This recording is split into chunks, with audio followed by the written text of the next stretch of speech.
if you want athletes who are going to perform well, then you probably need to start thinking about the coach and the coach treating themselves like a performer.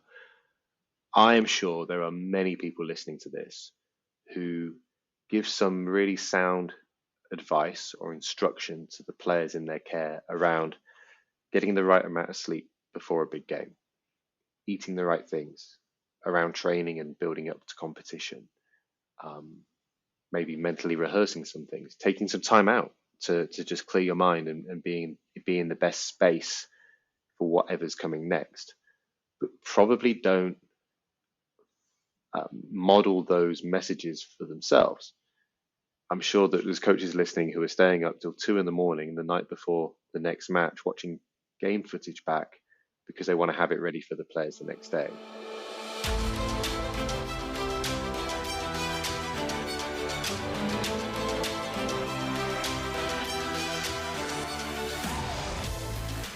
Welcome to the Cutting Edge Coaching Podcast, where we believe coaches are some of the most important teachers and leaders in the world, and they deserve to be supported. I'm your host, Luke Gromer, and every week we're bringing you conversations with coaches, experts, and leaders from across sports that will give you practical ideas and strategies that you can apply in your coaching to develop high-performing teams and high-character people. Coaches, I'm excited to welcome Tom Hartley to the podcast. Tom has worked as a coach and coach developer for over 20 years, working in grassroots, academy, and performance sport. Tom's background is in coaching football and has worked at the Football Association and Arsenal FC. Currently, Tom is the coaching lead at UK Coaching, supporting the development of coaches working in performance sport, and the technical director for Swindon Town Women's Football Club. In this two-part conversation, we dive into Tom's learnings from working with coaches from across sports, commonalities of great coaching, fostering relationships, coach self-care, individual development plans, and more. As always, if you enjoy the podcast and want to grab a free PDF of notes from this episode or any episode of the podcast, go to cuttingedgecoach.com/podcast or click the link in the show details to download a free PDF of notes.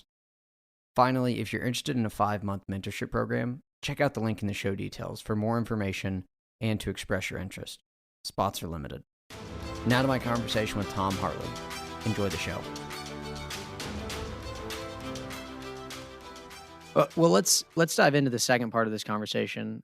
Tom, I want to first talk about coach self-care and this idea that I know you've shared thoughts on around coaches viewing and treating themselves like a performer too. Will you say more about that?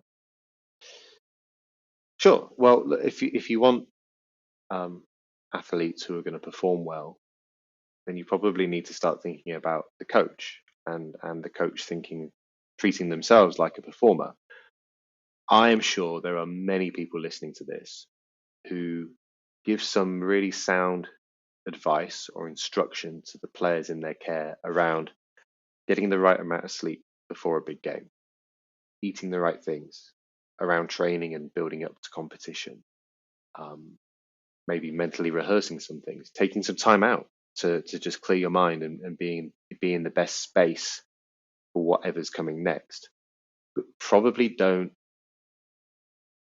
model those messages for themselves. I'm sure that there's coaches listening who are staying up till 2 a.m. the night before the next match, watching game footage back because they want to have it ready for the players the next day. Or the coach who dives into McDonald's at 11:30 at night after training out of necessity because they've got no choice and they just haven't had time to pack food. And I suppose these things are things that we would probably really curl our toes at our players or our athletes doing. But as coaches, sometimes we feel like, well, we have to do it because we're here for the players. I wonder, though, if coaches are at their best when they get to those key performance moments in the week or the month or the year, if they're not treating themselves like a performer. So it's okay to say no, and it's okay to have boundaries and find that balance between doing stuff to support the players, but also finding a line to have all the conditions there for you to be at your best. I think another point is like, well, let's face it, most coaches are not full-time professional coaches. They're balancing their coaching role with a job and a family, and there's definitely not always harmony. So feeling like it's okay to say, I'm not fully in it tonight. I haven't got the energy. Can someone cover my practice? Or making sure that your assistant manager knows that if you're running late from work, you could really do with a cup of coffee when you arrive at training. So they know what you need when you're struggling a bit. There could be small things, there could be really big things. But coaches treating themselves like a performer has to be central to any coach's thought process if they really want the best for their athletes.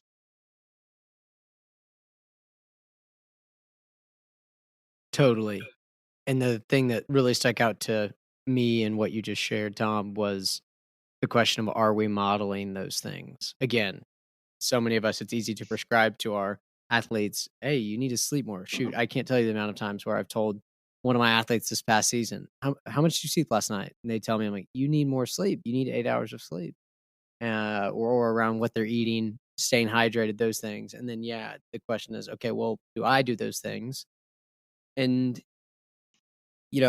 we know that they need to do them to be at our best, but like you said, we also need to do these things to be at our best. And if we really care about helping them, serving them, I think that the best way for us to do that is to bring our best into the environment, into our practices. And like you said, some days it will be hard, and we might not have our best, but we've got to embrace those behaviors that we're asking them to embrace as performers, so that we can show up, yeah, ultimately as our best to serve them the best that we can and help them grow. Mm. Maybe a good task Uh, for any coaches to try out is to reflect on, what do I need to thrive and what do I need to survive. So, like, to put this in my shoes, right? To be at my best on a good day, I know that if I've had some exercise, um, had some space and time to plan my practice, and eaten quite well, maybe had a big cup of coffee, I'm probably going to be closer to my best. However, if I've had a really bad day and I'm running late from work and I'm tired and I'm not planned, and I'm not done all those things I know to be at my best, I just need a little bit of space and a little bit of time at the start of the practice just to get myself together. So if I'm able to communicate that with the coaches who are around me, then they can best support me and I can best support them. So I think that there's something in that thrive and survive. Um, there's a coach who I know who tells me that they know there's a time of year when they're going to be sick because they work so hard through the year with ridiculous hours coaching and then work as well, that they know that just after the end of the season they're going to be poorly for 2 or 3 weeks. So if coaches aren't planning in time to recover, they should plan in time to be ill, because it's going to catch up with you. yeah, yeah. Uh, Sobering, but well said. Uh, you alluded to it earlier in our conversation, and it was in the context of a a team IDP for a coaching staff. But will you talk now more about what is an IDP and why are they important for coaches? Okay, so individual development plan. If you're a coach who wants to do the best for their athletes, it's probably really important. Actually, no, scrap that. It's not probably, it's definitely really important that you stay current. So it's not necessarily about qualifying once as a coach and then remaining practicing forevermore. It's about staying up to date and intentional with what you're working on so you can keep evolving and getting better. So I wonder, like, for people listening, what image is conjured up in people's minds when they think individual development plan. Luke, what are you thinking about? Uh, that's a good question. You know, one of the things that popped in my mind is in education in America, it's called the PGP, Professional Growth Plan, that I have to do each year. That honestly it's kind of a checkbox. It's not something that actually gets a ton of intentional energy. I was thinking though, when you first started talking about it, I was thinking about all the conversations that I've gotten to have with coaches on this podcast. Like, I mean, they've just been like jet fuel for my individual development. It's just getting to talk to other coaches and researchers. But I guess those things, and then the other thought that came in mind was just an intentional focus of where I want to grow as a coach. Nice. I think you've just nicely placed the two ends of the spectrum there. So PGP, is that what you called it? PGP? Uh, that feels like what individual development plans for coaches have felt like quite consistently in the past. So it's a spreadsheet or a Microsoft Word document full of words that you feel like you have to do on an annual basis, that gets laminated rather than lived. And then your second example there of the podcast and speaking to lots of cool people being rocket fuel. Well, that's the example of maybe a development plan where you're doing something that's really tangible and meaningful to you. So an individual development plan for a coach absolutely doesn't have to be 1,000 words of stuff that you're writing down once and never coming back to. It could be, I think, well, okay, let's look at the calendar. What are the 10 experiences I want to have over the next 12 months? They're going to really help and shape and inspire my coaching practice. So that's the approach I've tried to take this year. Every month I want to go and have an experience or meet someone that provides a different perspective or a different point of view to where I am today. And as a result of that, I went off to Romania to watch a fencing competition in January. I'm going to Germany to spend some time with the Bundesliga coach in April. I've got some other things lined up, but that's my development plan for the year, and I've built it around experiences rather than I must be better at X, Y, and Z. And I'll bring all that back to my coaching and hopefully share that then with other coaches in my network. I think having a thinking partner or someone who can be a bit of a coaching companion is really helpful for coaches who are designing their own individual development plan. So if you had a blank sheet of paper and wrote down all the things that you felt you needed to go and work on, I would challenge any coach to be able to have no blind spots or no areas where there's no stone unturned. So having someone with you, could be a coach developer, it could be another coach, it could be one of your players, to help ask some good questions or maybe give you some feedback, could always be really helpful when you're designing your own individual development plan. It's just a different perspective, and like, you don't know what you don't know, so having someone else in the conversation is always going to be important. Linked to that as well, as part of a development plan, coaches might want to think about who's in their network. So it's not all about your technical tactical skills. It could be about, like, and I've heard this phrase around, who's in your personal board of directors. And I'm sure we've all got those people that we have as a go-to, that person to call on the way home from training when things have gone badly, or the person you just want to vent to because someone's really winding you up, or the person you might want to go to and ask a very specific question because you've got a very specific challenge in mind. And these people don't even have to know they're on your personal board of directors, but if you've got your black book of contacts that you're able to lean into, it means that you don't have to have all the answers as a coach. It means you've got some support and people that you can lean on. And I truly believe that, and hopefully this is a direction we head in the UK, but I'd love to think that every coach has got someone or will have someone that they can lean on, not to fix stuff for them, but just to be there, to be a sounding board. Anyway, I digress from development plans. They've got to be tangible. I think it's useful if someone can hold you accountable to stuff. It'd be great if you could keep them fun and current. It'd be good if you're doing it with someone else and you can hold each other to it. It'd be great if you got the players to feed into it, to give their opinion on your coaching. Maybe even the parents too, if you're feeling really brave. But it's something that you absolutely embody and live, and it's meaningful to you rather than something you're doing for someone else. It's got to be for you. That's good stuff. I think this next piece may feed into that a little bit, or as I'm thinking about asking the question, I can start to see some of the connection. I want to talk about just reflective practice and reflection as coaches and the importance of it and maybe even how to do it effectively. And then as I was thinking about that question or this topic, I was again thinking about the connection to what we just talked about, the individual development plans of, it's one thing like you talked about to just put it on a piece of paper and then never and come back to it a year later. But we want it to be things that are meaningful and tangible.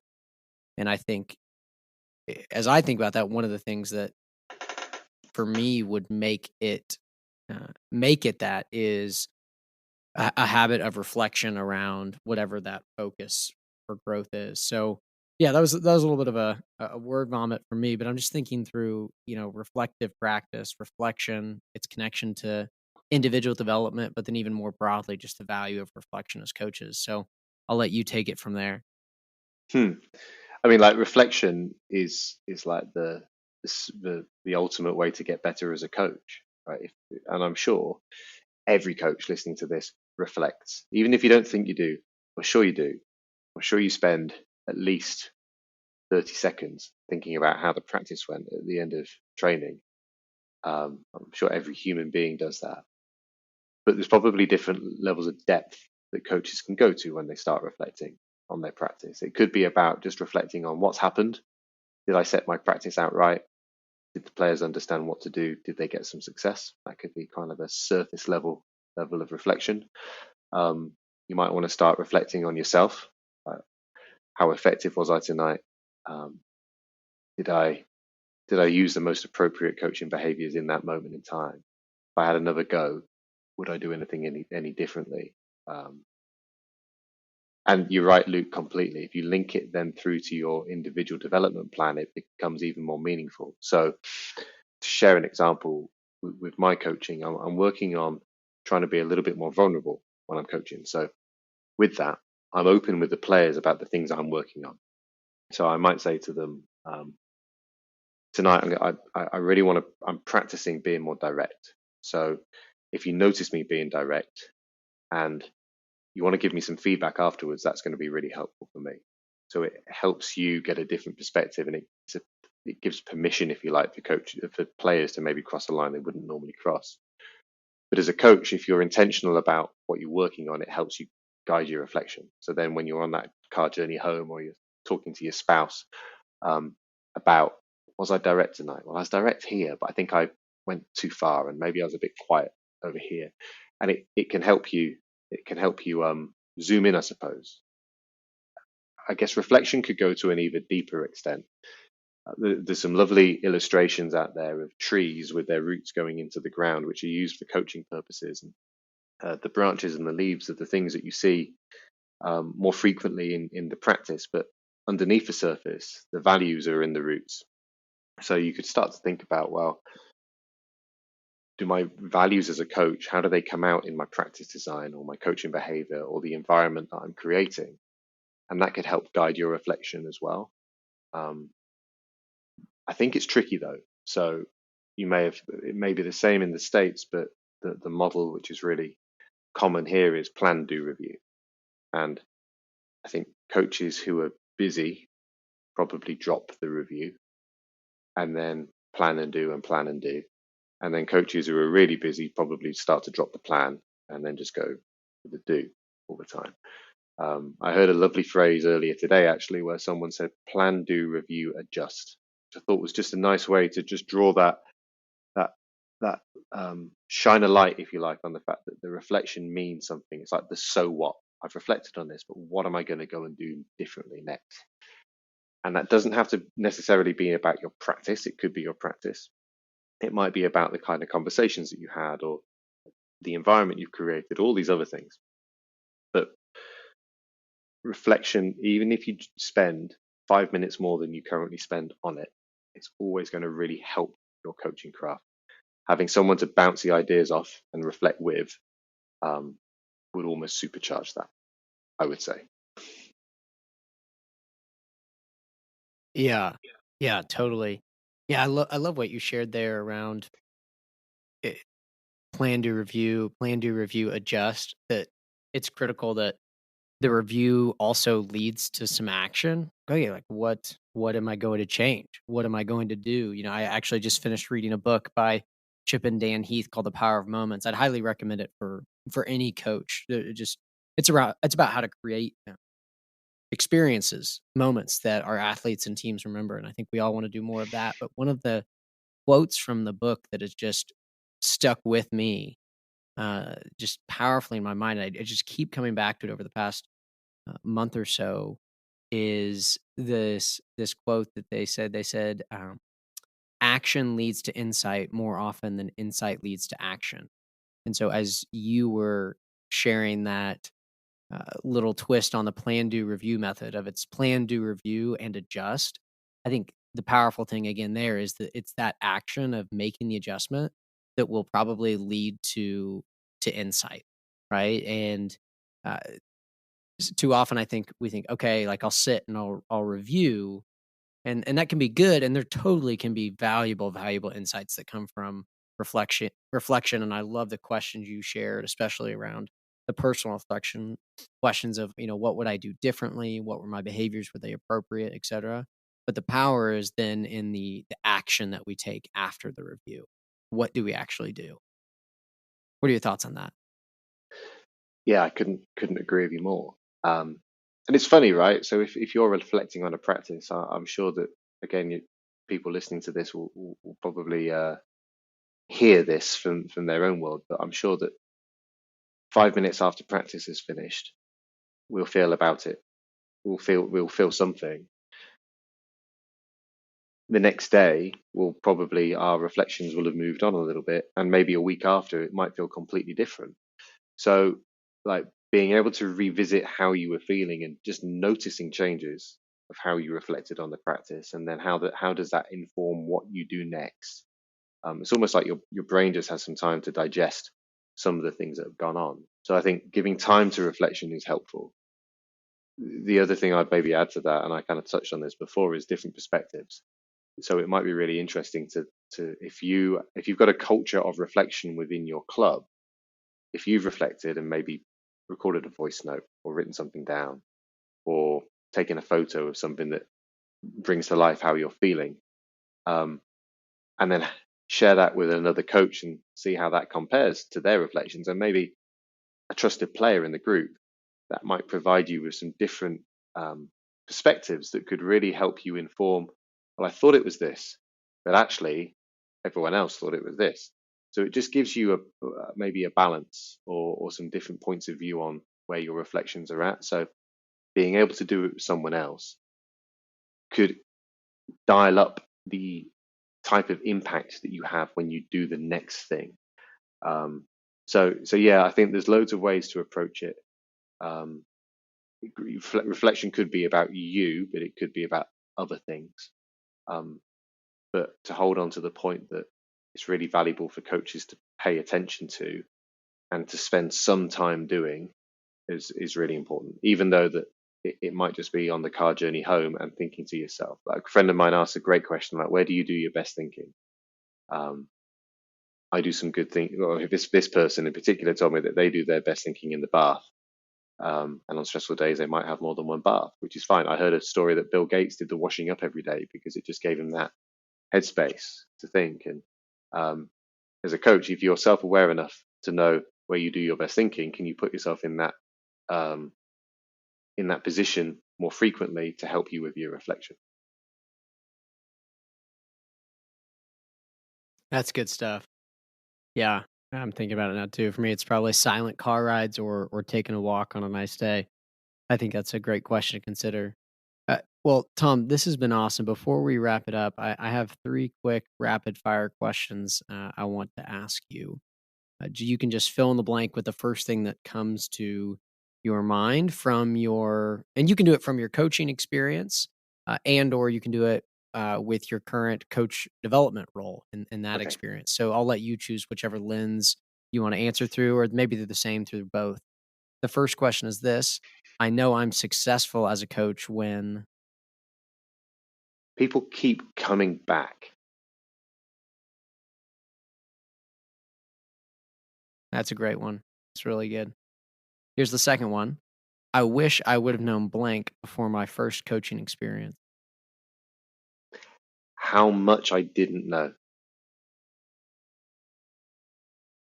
Say a little bit more about that. I heard so the model is called Dunning-Kruger. A friend of mine describes it really nicely. So people with perhaps very low experience but very high confidence, you could term that maybe as peak idiot. I say this with the best intent. And I can reflect on my coaching journey and recognize a few peak idiot moments for me. And then you get more experience and you realize there's a whole ocean of stuff that you don't know about, and your confidence might drop. So you drop into this valley of humility. But then the more experience you get, you realize, yeah, I do know some stuff. I've got some expertise here. And you find yourself on the hill of knowledge. And I like to think of myself now, so somewhere like sliding up and down the hill of knowledge, but definitely back at the start, I was peak idiot. I didn't know what I didn't know. And the more I knew, the more I realized I didn't know.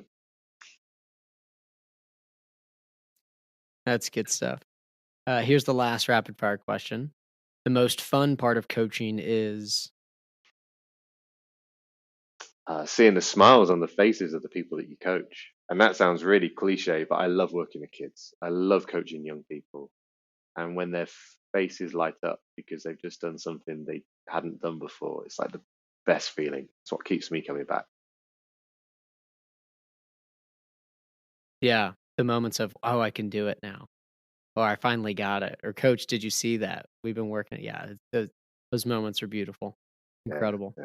And I've got, Well, I've Tom, got, this has been fantastic. Go sorry, for Luke, it. spoke over you. I was just about to say, I've got a 3-year-old little boy who I take to a couple of activities a week now, and I see this play out firsthand.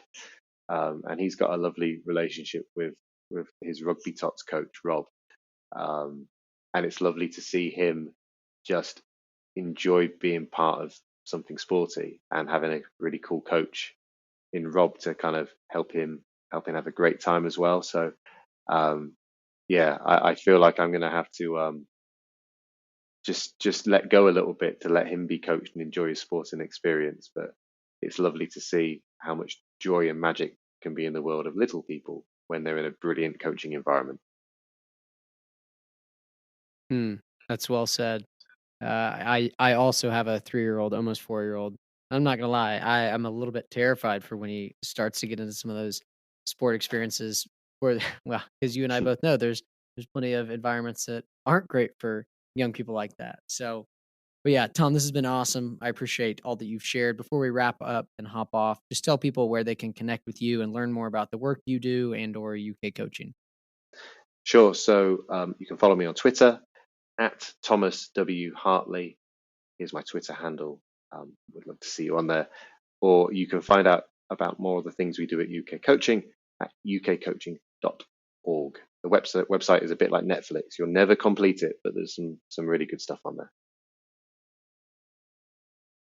Awesome. Tom, thanks again for your time. Thanks, Luke.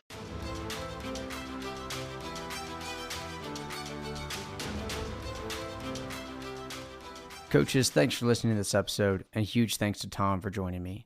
You can find links to connect with Tom in the show details. And don't forget to check out the show details if you'd like a copy of the free podcast notes or if you're interested in the mentorship program. Thanks for listening to the podcast. We'll see you next week.